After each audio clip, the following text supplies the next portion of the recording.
Labdien. Hello, everyone. It's really a big pleasure to be here. First of all, I would also like to invite two of the other speakers that will join me at the stage. So we have a colleague from Estonia, Johannes, who is representing a company called Yanu. So Johannes, very much welcome here to Latvian stage. And we had Helmuts from Latvia, which I would assume you all know really well. He works with Sonarworks in here. So guys, please take your seats and we can start the discussion. First of all, I would like to announce the fact that we should have had a Lithuanian speaker, besides me, of course, at the stage, who is Lukas Ila, the CEO of the CTB company in Lithuania, another Baltic States, and at the same time operating in Poland. Nevertheless, he had a family situation, and for this reason, he was not able to come here today and join the discussion.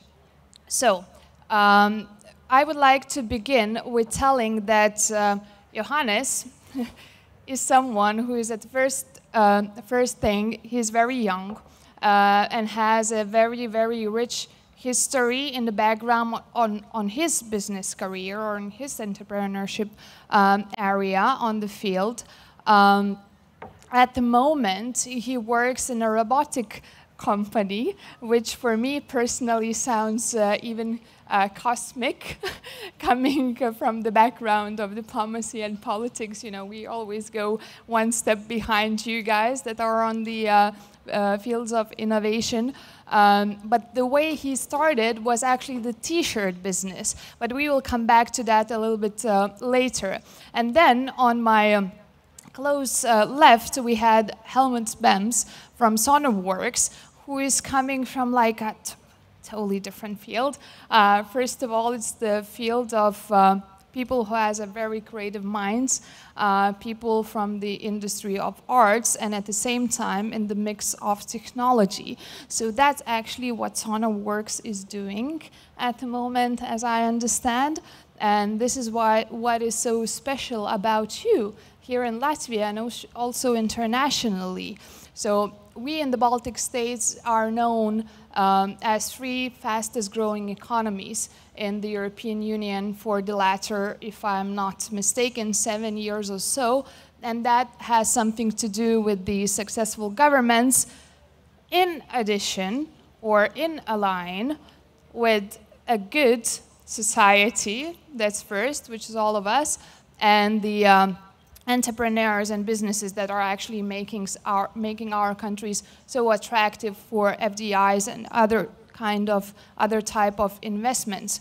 At the same time, why we are so attractive and why we keep competing to each other is that we are so similar. We are so small. We are small nations at the same time having high skilled and people with a high knowledge at the same time. And we are free at one little area with the limited pool of investors on the other hand. So, in this regard, I would like to begin with the very first question to Johannes, to which I already made an introductory part, is like, how come from a t-shirt guy, a small entrepreneur, you became someone who currently works with robotics? Could you tell? Yes, so I've always liked marketing, and I've been I'm not that young if you think that I'm very young, but I've been doing marketing for the past 10 years now, and at the time when I started my entrepreneurship career, or started to think what should I do for to make money. I guess it was just one of the business models that was just out there, and I just just a guy still in university, figured out that maybe I could sell some T-shirts with the profit, and that's what I did at the time. So it was just very easy to do. And then, I started a couple of other businesses and, work in some other businesses in, smaller startups and also in like bigger like universities, to kind of just try out, different working cultures and so on. Which led to me some point where the founders of Yanu, the robot bartender that we're building at the moment, the founders Alan and Christian came to me and said like, hey, we're going to build a robot bartender that will replace all the bartenders in the world in the next like 10 years. And I was like, well, this sounds crazy, but yeah, let's do it, because I'm always open to these kinds of crazy ideas, and this just kind of just spoke to me on the spot. So that's how I became involved in it. And since marketing is my background, I took over like the whole marketing spectrum of the company. Okay, that's a really interesting story. Me, myself, personally, I have a lounge. This is something as a side activities from the serious business that you're actually doing. But once you're into that, you actually realize that this is so many things to do. And something like your company has to suggest can actually help to solve many issues that many bars or pubs or restaurants are facing with. Yeah, so the main problems with bars and like other businesses are the venues, like festival like this itself, when there's like a lot of people and people are standing in the line waiting for the drinks, is that there's just the service is quite slow most of the times, unless there's like, I don't know, 10 bartenders at the table. So so that's like one of the first things that this robot bartending solution is going to solve. It's going to be many times faster as regular bartenders going to be. They don't take any breaks. They don't, ask salary. They don't, take any smoking breaks, and they don't have any vacations or sick days, and they don't steal from you and so on. So that was the main thing, and we ourselves believe that we can run bars up to like 80% more efficiently in terms of cutting like costs and just serving out drinks, because when people are waiting in the line for a drink and they're not getting it, then they're just gonna leave. And you as a bar owner or lounge owner, that's kind of painful to see that money is walking out of the door, and you want to do something about it. And actually, Alan, our founder, he was running bars for the last 15 years, and that's actually one of the points where he saw that this needs to be changed somehow, and that's how he became, or he thought of the idea of making a robotic solution for that. At the same time, every bar needs music. So Helmut, why the sound solutions? For me, it was a combination of business and hobby.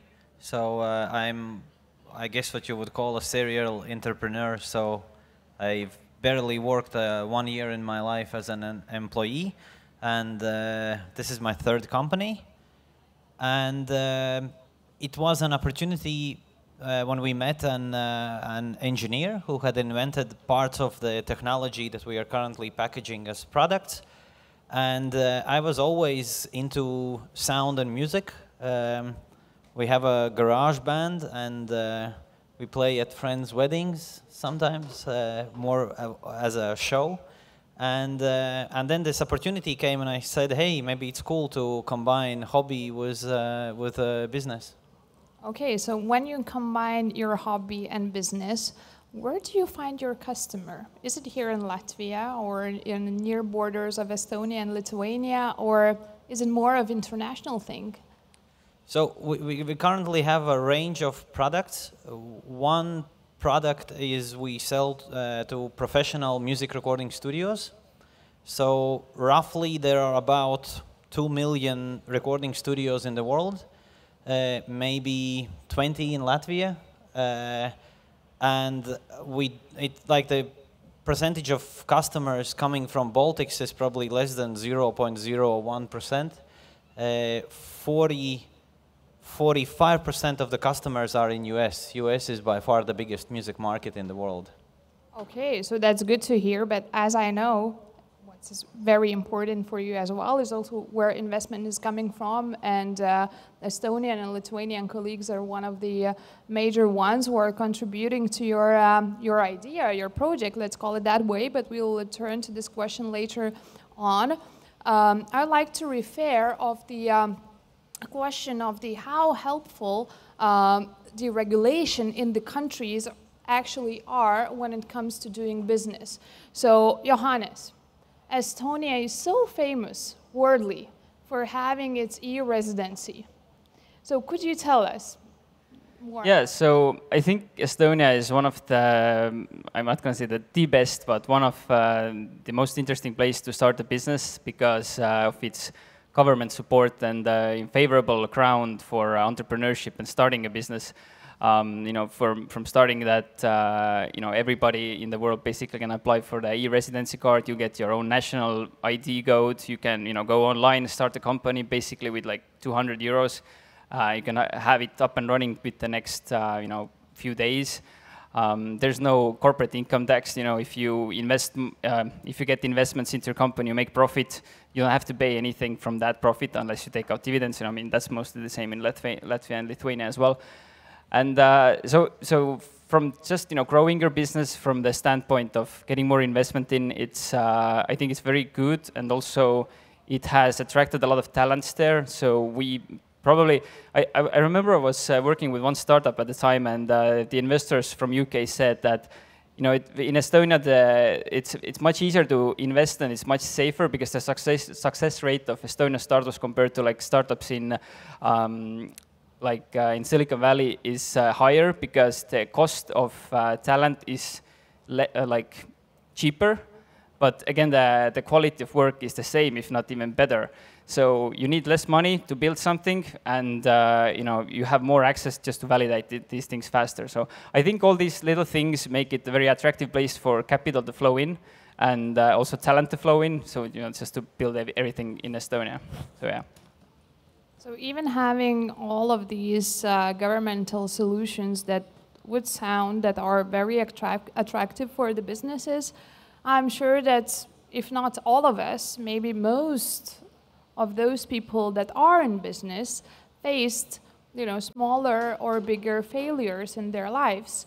So Johannes, you spoke previously openly about failures that you had in your life. You know, I personally believe that every failure that you have will eventually lead you to something better, that you just take, you learn the lesson, and you go ahead with a more capacity, with the more of the baggage behind your back, and you just do it better.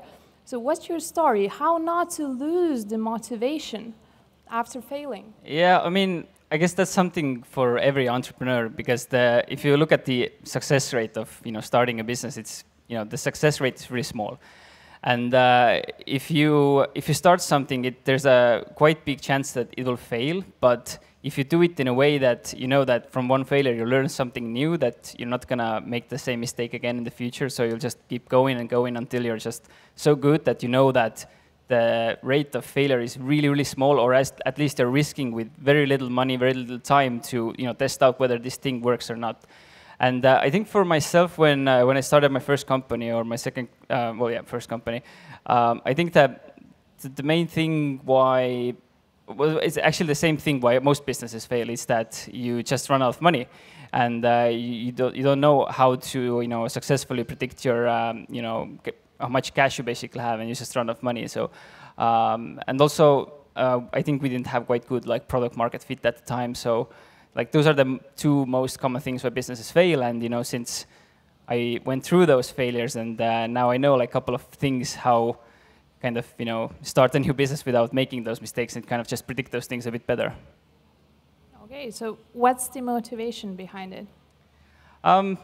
I guess it really depends on the person. Like, I'm the kind of person who just wants to build stuff and, you know, create new things into the world. So, yeah, I couldn't imagine doing, you know, something like every day over and over again for like the rest of my life. So it seems kind of boring. Helmut, as I know, that's already your third business, right? So what's the reasons for the first and second not to succeed, or for them not to keep you in? I think at the beginning it was simply I didn't want to work for anybody else, just like purely egoistic motive. And then later on I got really fond of, as was already told, just building stuff. Like, I think it's a bit childish, but you kind of you don't. I think I haven't lost a kid in my mind that still wants to play around and build things, and just that things get bigger and more complicated. So you just get into completely lost into the building process and trying to change the world. But would you guys agree that isn't it a truth that only those who actually decide to make big risks win big? That's a question for both of you.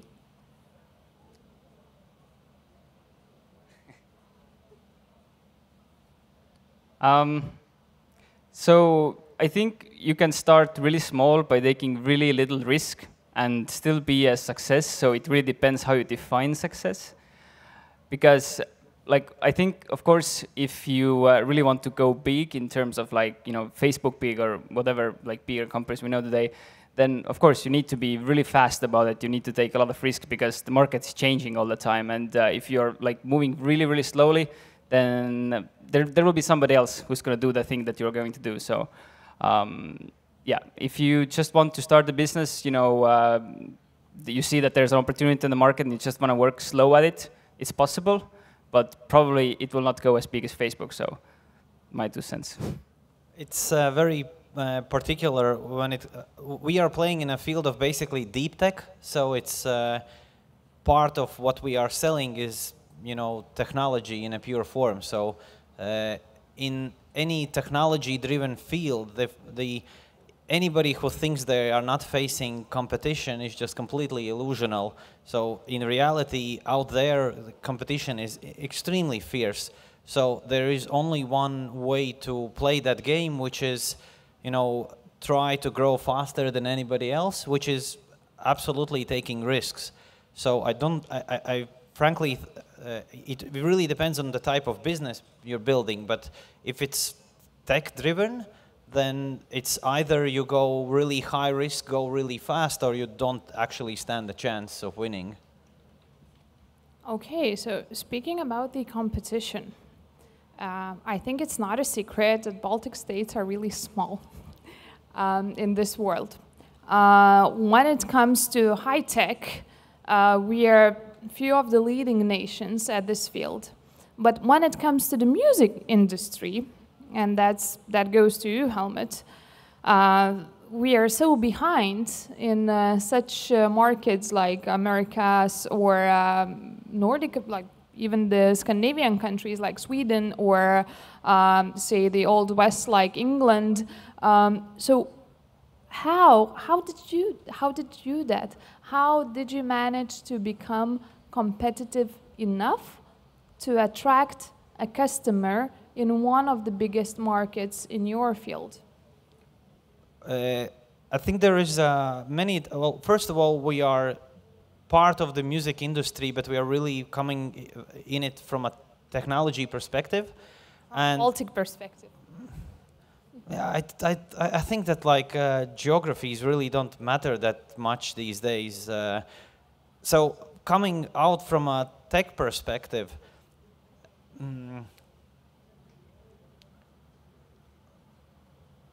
I lost my thought. I think you wanted to say that you have a unique solution. Isn't that correct? No, yeah, so I remember. The point was that like when you come from a tech perspective, you might look at these and you know, even with business like yours, probably at some point you might think like, hey, maybe, you know, I will be up against Amazon at some point. There's always some bigger company and you will be competing against it at some point in time. And often at time people, you know, think that like, hey, if this is something that Facebook is doing or Google is doing, so in retrospect, what we are doing, we are up against Google, Apple is trying to do it, Amazon is trying to do it, Dolby is trying to do it, some really large companies. The aspect there is that when a big company looks at your small field, they maybe throw at it, you know, 5 scientists and give them a budget. We can still have more resources in a specific niche than even a big company can put up. So we are now 60 people company. We have almost 10 investors from Europe. And we can still concentrate more resources than even Amazon at the moment is having in our field. Eventually, if we prove that there is big business there, they're gonna probably pull in more resources, but at the beginning, when you choose a specific niche, you always have an advantage, irrespective of who the large companies you are up against. Do you have competition here in the Baltic states? Not really, no. Our competitive landscape is we have one company, we have Dolby in US, which is a direct competitor. We have these larger companies that are indirectly competing, one in Sweden and one in Denmark. Okay, so would you agree that this is one of the reasons why actually your close neighbors, which are Lithuania and Estonia, are really trying to be the part of your project, of your idea? I think the reasons why, so the background is that we have investors from both Lithuania and Estonia, and actually Lithuanian and Estonian investors are now taking the lead position in the company from an investment point of view. And I think the bigger reason there is the fact that if you are an investor, like an investment fund, you always have a small team, large fund to manage, and fairly many companies. So for you, it's a logistical problem. Like if you sit in Tallinn and you all of your investments are in like Lisbon and Madrid, then you'll be basically spending all your life in the plane. So investors, even though they look pan-European, it's still worthwhile for them to invest locally, logistically, because they can actually come to you and sit with you on the board and actually help you. So I think they don't look at it from who is competing with whom, but more from a perspective whether they can actually add value. And then when you look from value add perspective, it's really good that you have investors that can actually come to your board meeting every month. Mm-hmm. So speaking about the added value, Johannes, I'm looking at you right now again. So first there was t-shirts, then there was something in the middle, then you came to robotic bars, if I may call them so. So what's next? Do you have any specific plans in this company, or maybe you're launching something, even more innovative? Well, to be honest, I'm always building on these kind of side projects, but what I've learned over the past, let's say, 5-10 years is that in order to succeed in something, you really need to focus on that thing, and that's something I'm trying to work on myself as well. Really to just focus on something and just make it the best thing that you can actually make, because otherwise you're gonna be like all over the place all the time, and it's not just giving you like the rewards. So at the moment, I'm not looking to build anything new. So I'm like fully invested into Yanu and building and making it great, because I truly believe that this is the future, and I see like great potential in that. So yeah. So since April, how much did you make as a company? Well, at the moment, we're still launching the product, yep. So it's not on the market yet. So it's zero yet. We had some information that there was, if I'm not mistaken, 36 products that are pre-sold or something like that? Yeah, I mean, we do have already like these things called letter of intents signed by different companies all around Europe, because Europe is like one of our first market that we're focusing on. So yeah, the amount of robot partners that we're trying to sell within, let's say, next 2 years is going to be around 50. So that's the kind of goal that we're aiming at the moment. And if the thing is with our business is that one thing is, yes, we sell those robots that will sell alcohol, but we are also looking to produce those robots and operate them ourselves, because the real business actually is selling the alcohol, not selling the robotics technology. Because here in Europe, like 40% of the world alcohol is consumed here, so we have, and since everything is so close by here, so we just, it's a perfect opportunity for us. If it's not a secret, what's the price of the robot? No, it's not actually. The robot itself, the retail price will be around 150,000. Okay, my calculation was a little bit less, but maybe we can have a good deal. But we do also like payment plans and then so. So if you need good spots in Lithuania, just let me know. I will allow you to put your robot in my bar. So speaking about the side of marketing, what are the main marketing tools that you and your company are doing?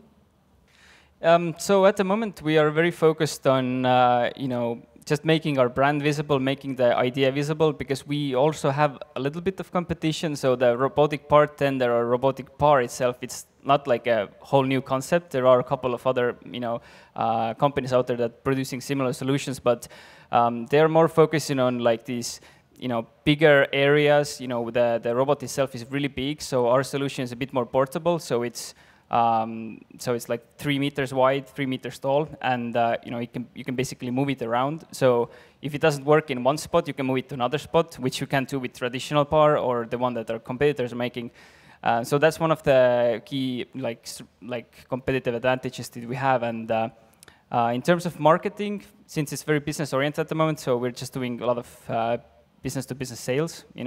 Some email automation and some branding here and there, but nothing too much.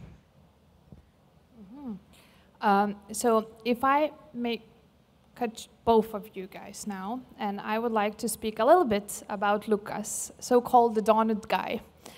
If some of you have heard about him, it's the CEO of the CTB, the guy who had to sit with us on the stage and interact with you guys who couldn't be here. So one of the stories that I want to tell you about, it's not the CTB, that the company that he's running at the moment, but how he came to there and how he marketed himself basically.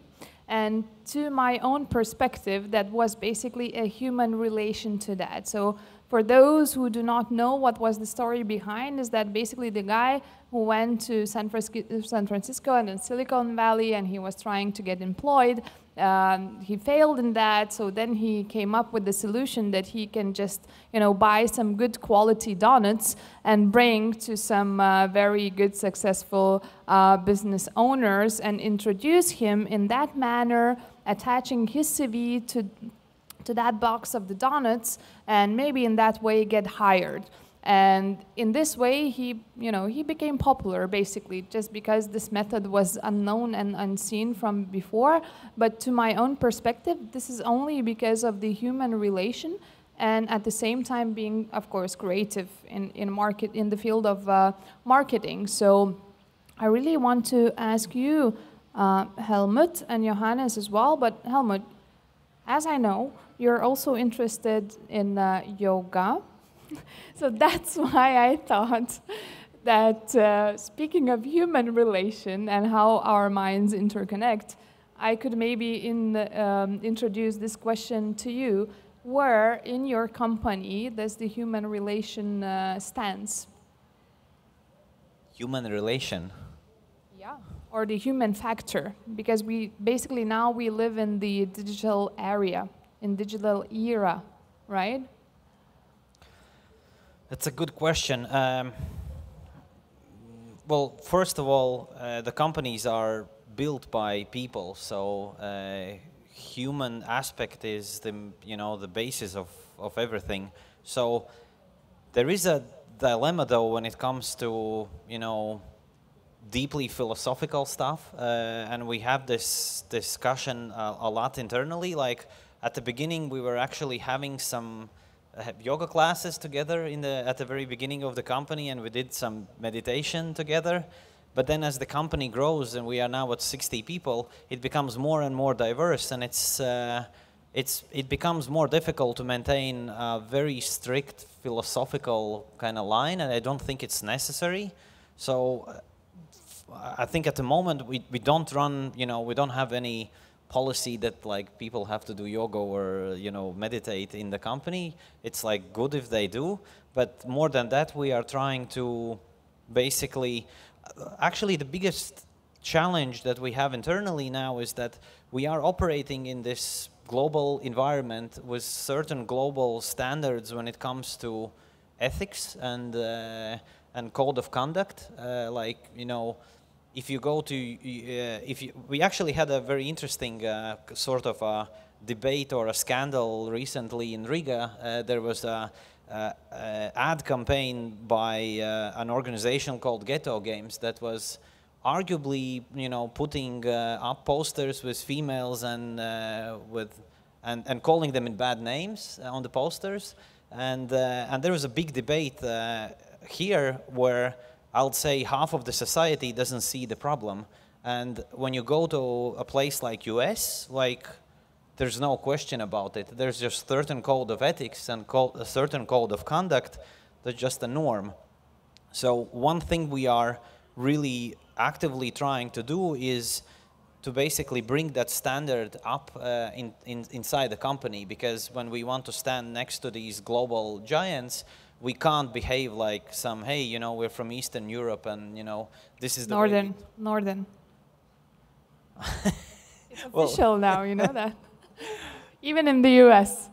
So I think for us, the main focus is not like deeply philosophical in terms of like, hey, let's do yoga or let's do meditation. It's very basic stuff like, hey, let's respect women, let's not have sexist jokes, let's be respectful towards race and other nationalities. So I think we still have some way for us, we are trying to really focus on these basic things before we go into more philosophical ones. Okay, so from the perspective of marketing, in this world of digital marketing and especially the bars, the first thing what you really, or me personally, what you really appreciate when you come to the bar is that the bartender or like the barista interacts with you personally, right? They listen to you, they know what you want, or they make you feel that they know what you want, and it's one of the components of all of this bar culture, right, or of the culture of going out. So, Johannes, do you really believe so that the robotic bars can replace the actual bars? That's a very good question, because we get asked that a lot, and that's like one of the main criticism we get into our towards our solution. But I think, mankind, as we are moving towards this more digitalized in like society and environment, I don't think it will happen like just from next day we'll have like all the bartenders replaced with robots. I think this won't happen overnight. So this will be a long process.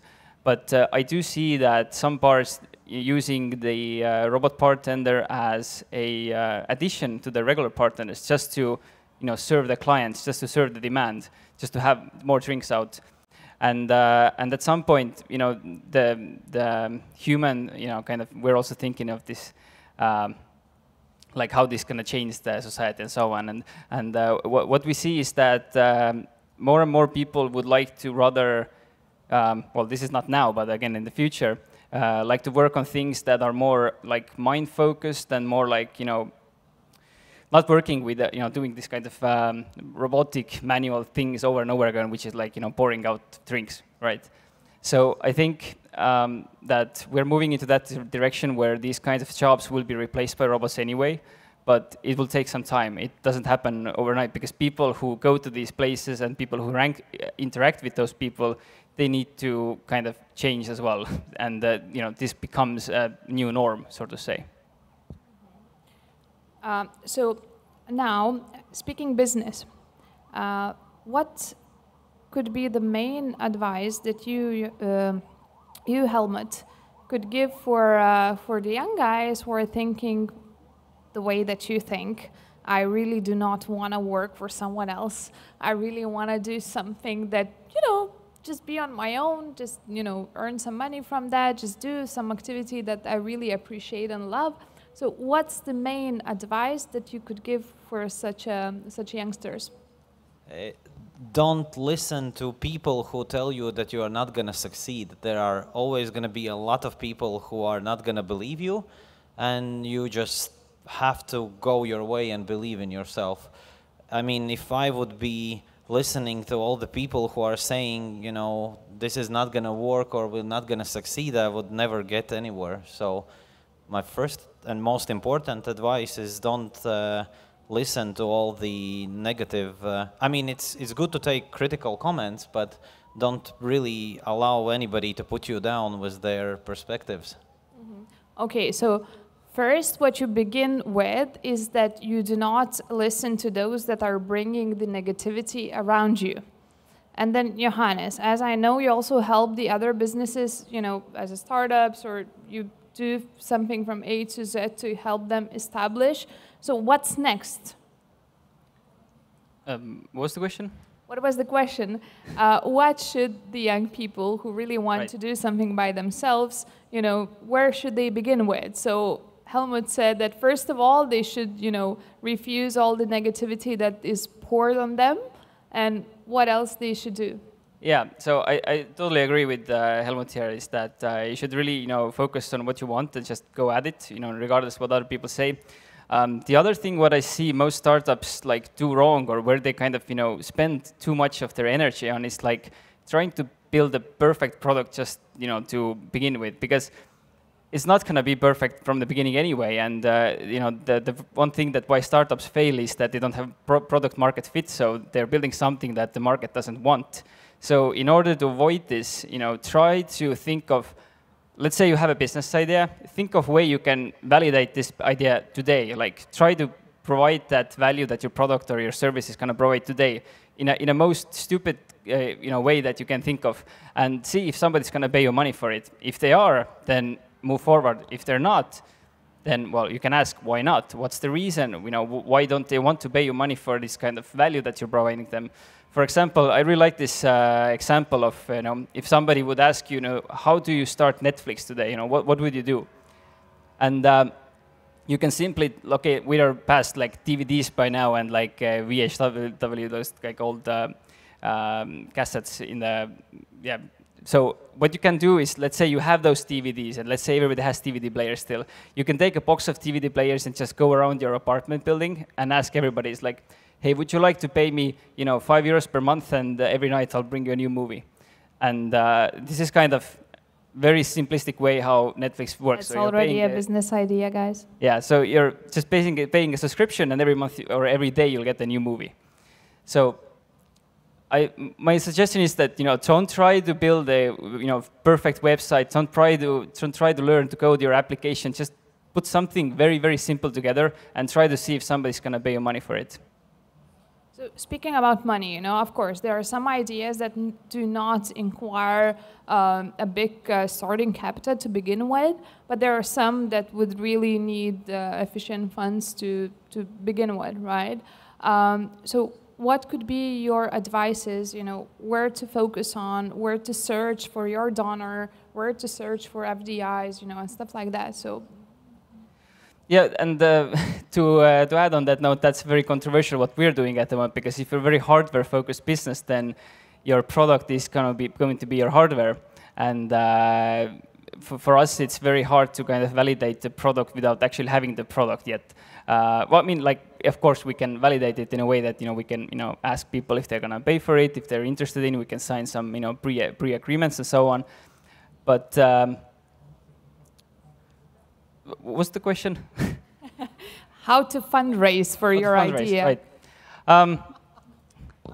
So yeah, I mean, there's so many you know, directories online where you can, you know, find people, you can network, you know, LinkedIn, all those things, you know, with those like online tools that you have available today. It's, you know, very easy to, you know, get in touch with the right people. But, you know, it takes a lot of time because people are very busy, especially investors, and, you know, funds are really busy. So I think, you know, still networking, like old school networking, going to events, and, you know, let's say your friend is doing some startup, or your friend of the friend is doing some startup, you know, they have some investment, you know, try to get the meeting with their investor, you know, to see if they have somebody in their network who invests into companies that you have. You know, there's different investors who invest into hardware and software, so they have very different profiles.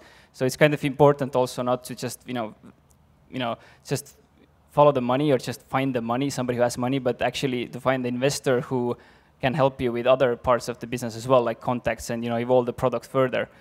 So yeah. Well, from my own personal experience, I could tell you that, trust me, investors are never busy when you have something which is of a good business case. So Helmut, as I know, you're already in the 5th round of your investment circle. Could you refer to that? Would you agree with the fact that it's actually, the social networks through where we should find our investors? How do you do that? Well, so we have had 5 rounds of venture capital investment. I would like to bring out a few questions, a few topics there. First is really important, be realistic about how much money you actually need. I've heard a lot of people bragging about like, hey, we raised we were building a hardware product and we just raised this 200,000 seed round, and it's like, what are you gonna do with 200,000? I mean, I know that when you go out of school, hundreds of thousands and millions seem like really a lot, but there are a lot of innovations these days that are becoming increasingly complex, and realistically they need a lot of money.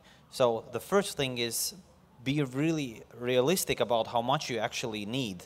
I think because we started our fundraising 2013, and we were kind of lucky because at that time we could still, for what we were building, we could still get kind of relatively decent amount of investment. But I think nowadays it becomes increasingly difficult because the innovations become more complex and they will require more and more investment. So that's the first thing. And then when I look back at all the investment kind of rounds that we have done, one thing I know for sure that doesn't work, kind of this concept that you will go to a conference and just meet up with these investors on a walkway and just make a deal there, is just completely illusionally. It doesn't happen like that. So it's always, you first have to build personal relationship, build some kind of trust, and only then you can actually hope for getting to a deal. With that in mind, I'd say raising the very initial money is very easy. The seed rounds are actually incredibly easy these days. There's a lot of money, there are a lot of investments, a lot of opportunities. So it's just if you are decent enough, it's very, very easy to actually get the initial money, and then it gets progressively more difficult from there. So, and after the initial rounds, I think early on, it's all about whether you are building a relationship with these people that can potentially be your investors. So to put it more specifically, I have something like 150 investment funds in my contact lists now. So getting to an investment means you have to have, say, 100 or 200 contacts in your contact network, and you have to actually work with those contacts. And then when you go out and fundraise, then maybe 3 of them are gonna say yes, but you have to be also ready to accept 147 no's. But then if your only network is 10 investors, well, your odds are pretty not that great. Okay. Thank you for the advice. I think for many of you guys in here, it was a very good case scenario to hear from. But look, nowadays there are a lot of investors that we could hear about coming from the Middle East or the Far East. Did any of you have experience working with them, and what's your opinion? Would you recommend in looking into those areas, not only looking Europe and America or North America, would you also look into the Middle East and Far East investment? We personally don't have a lot of experience in that regard, but I guess like Helmut said, it's that the matter of building those relationships, and the closer you are with people culturally, the more likely that they're gonna like you, and more likely that you're gonna like them, and do business together. So I think it will always be slightly easier to ask investments and get investments like from local areas. But of course there will be recommendations, and if somebody invests, then they have like friends who will invest because they are investing and so on. So it can attract also like from other parts of the world as well. So we have now one investor from Istanbul, from Turkey, and before investment, I think there were a lot of kind of doubts whether it is going to work out like culturally, but it has turned out pretty well. So. No problem. So I think you. Istanbul is still half Europe. All right, and then the other aspect is, which is actually very important when it comes to fundraising, you have to look at where the industry that you are going to play in, where it's present. Like we are actually playing in actually consumer goods, consumer products, like consumer. We try to license our technology to like headphone producers and TV producers and car producers, like consumer goods. So realistically, if you look at the world, Europe has completely lost out. The only industry that's left in Europe is automotive. So Europe is still strong in automotive. When you look at like consumer gadgets, Europe has basically completely lost. So consumer gadgets market is all about US, China, Japan, and Korea. So these are the markets. So, and then kind of, if you know that your markets are going to be East and say US, then it's a lot of headwinds fundraising in Europe because you naturally don't have the culture around that particular industry. So if you're, and I know some cases where, businesses happen in very specific niches, and if your specific niche is very well present in Middle East, then you have to go Middle East. I would primarily look for investors in the place where your industry is actually the strongest. You will get most value-added investors in those markets. And if it happens to be China, look at, say, smartphones at the moment. You have, in terms of smartphone producers, you have like Apple still located in US, you have Google in US, but then everything else is outside, and then you have 2 big companies in Korea, and all the rest is in China. So if you have to play in that market, I think you'll do very well if you actually go directly to that market and fundraise there. And I don't think that there is any particular problem with Chinese investors. So how much the global political issues, to give you an example, the Trump-China conflict, do affect the reality of, or like the daily life of your company? They actually, surprisingly, they affect very, very directly. I can give you one example. So one of our competitors is a huge American company called Dolby. Dolby currently falls under US sanctions that are targeted at China. So one example, currently Dolby cannot sell to Huawei because of sanctions. So Huawei previously was using Dolby technologies, and now because of sanctions they actually can't. Now Google is out. Just read news I think today that the new Huawei phones won't have Google applications. So that's actually a very direct opportunity if you are not a US company. But then again, if you have investors in US, most probably you'll be yourself drawn into the US jurisdiction. Nokia should recover in Finland. So there's a very direct possible opportunity coming out of there, as well as a threat, because if you don't play it correctly, you see that like the world is how world is changing. So you can have some politically motivated sanctions, so they can play actually really badly against you. So for instance, if you have investors from a country that suddenly gets sanctioned, it might be actually a problem. Johannes, you're so much into marketing for basically all of your life, as I understand.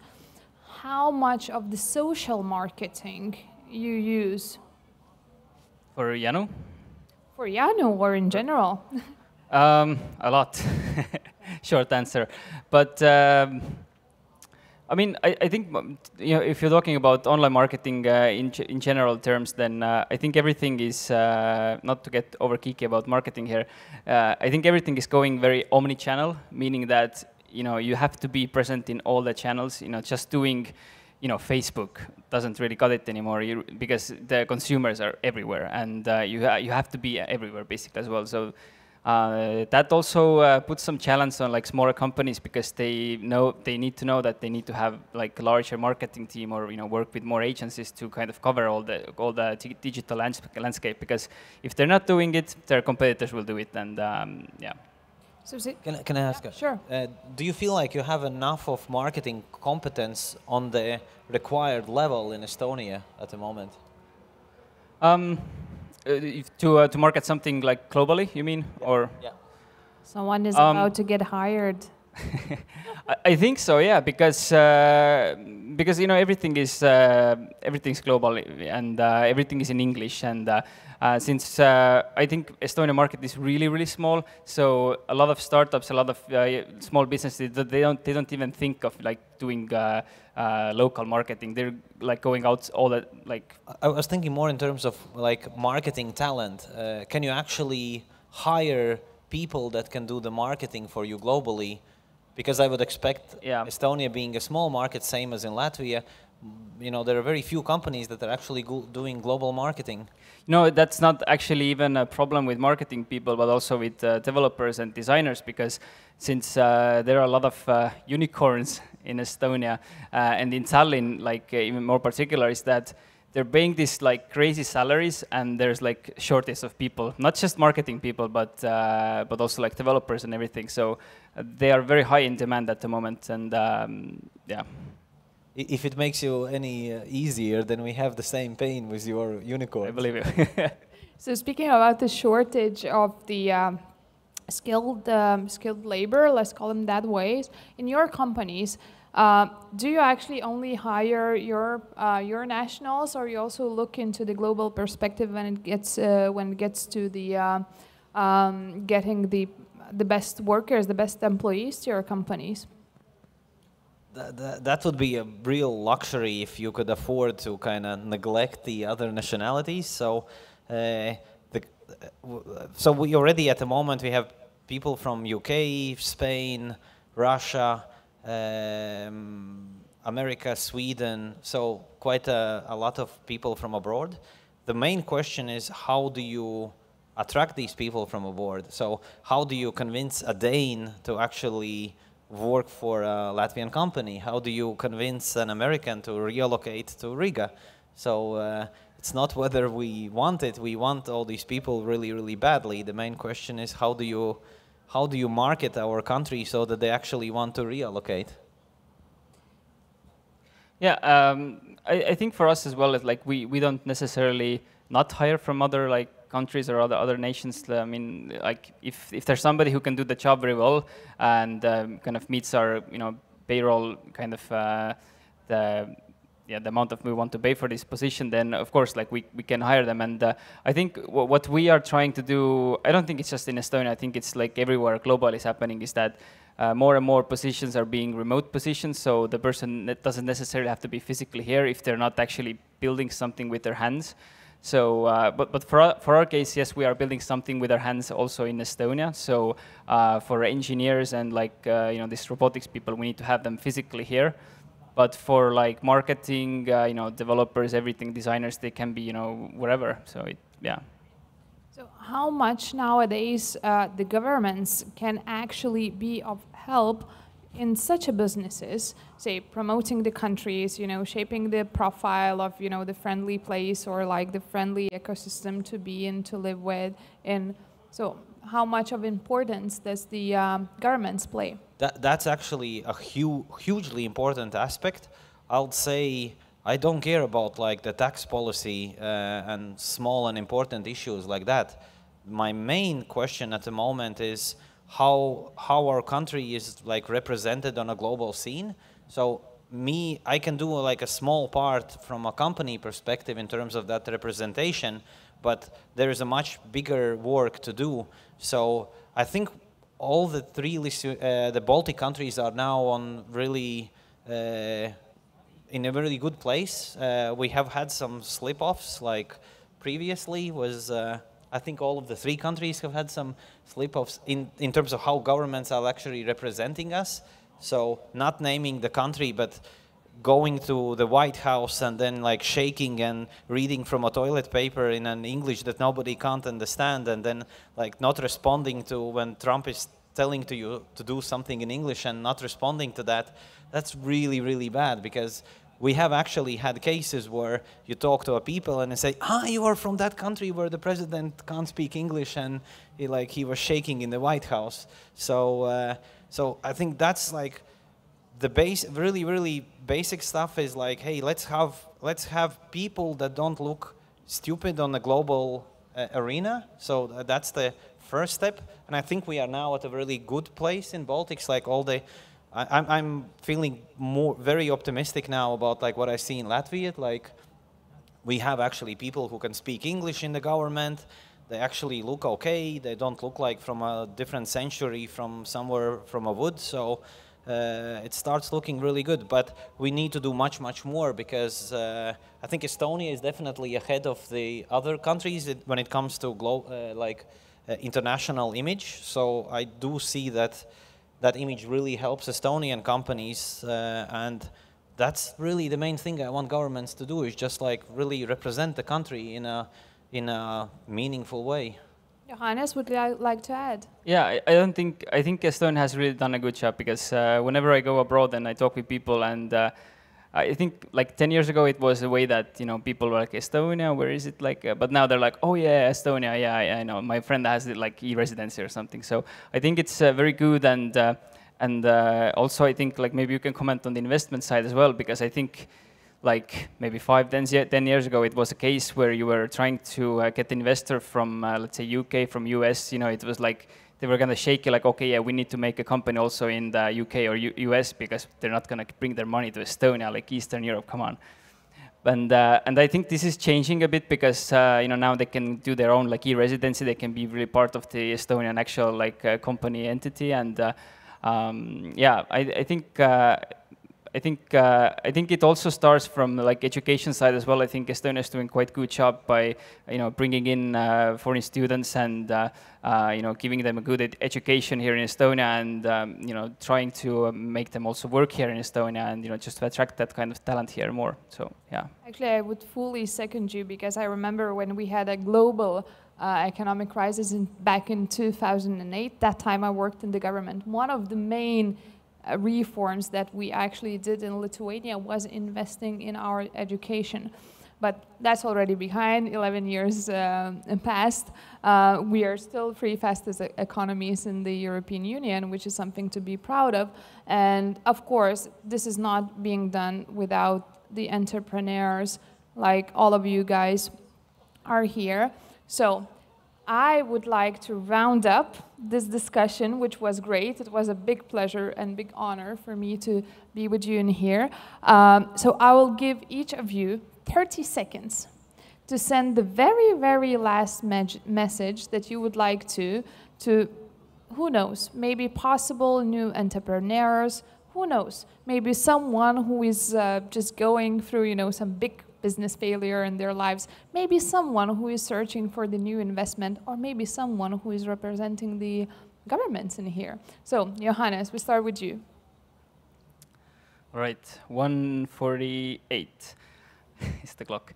So, yeah, I think I would just say something for maybe younger entrepreneurs, is that, you know, if you want to start your business, then I think this has been said so many times, but now is always the best time. And I think, like, if you look like the opportunities that we have at the moment with like just having internet access and what you can actually do with that, you know, it's amazing. You know, you can start anything, and it will cost you very, very small amount of your own time or money, and time maybe more, but still, it's so easy to start a company. Everything that's stopping you is probably just in your head. So odds are in your favor.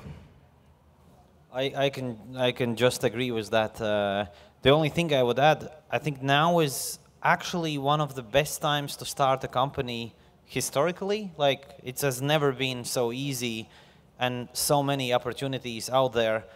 And I would kind of want to encourage everybody to try to do this, even like putting out some danger. I don't think that it's going to be so great forever.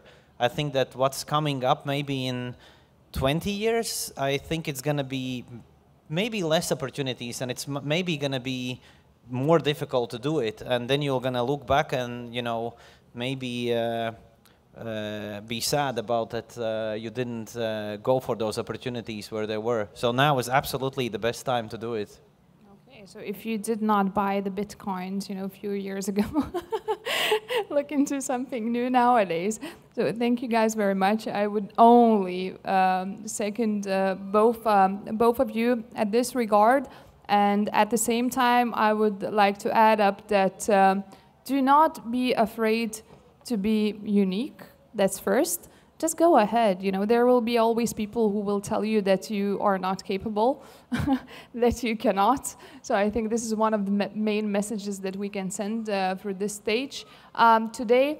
And second thing that I would like to add, let's not forget, today we are sitting at the last summer day of this summer here in Latvia. So I could tell you that someone who is actually spending their last summer day listening to the topics that are business and governments related are already one step ahead of everyone else. So thank you very much. At the same time, thank you for the Latvian Investment Agency for bringing me here, an opportunity to meet these two great peoples from Estonia and Latvia. So I hope that you all had a great summer and that we had a great discussion. Feel free to catch up with Johannes, with Helmut, or myself right after this discussion, and I wish you the great rest of the day. Thank you. Thank you very much for the discussion. Thank you, gentlemen. Thank you, Gintarė.